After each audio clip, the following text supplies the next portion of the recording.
This is the story of Lily, a little girl who realized something profound and became the protector of the river and nature.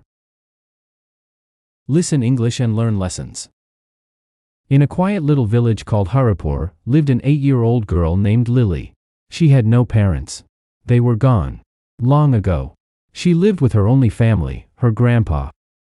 One day Lily said, "Grandpa, I want to eat fish today. Will you get me some?" Her grandpa looked at her eyes full of love.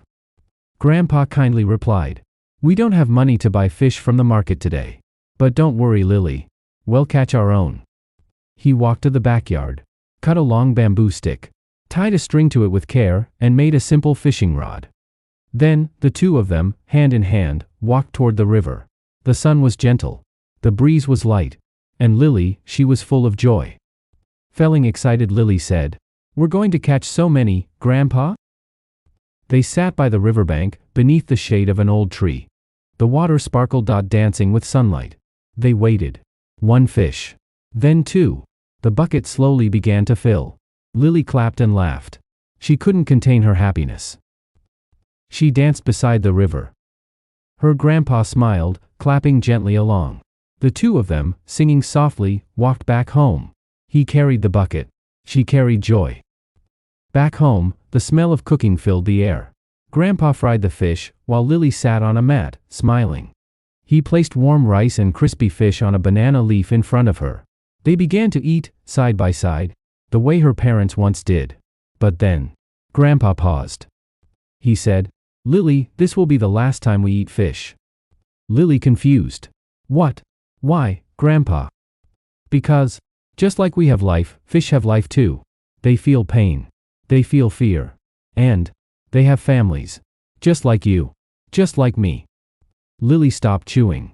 Her smile slowly faded. She looked down at the fish on her plate. A silence filled the room.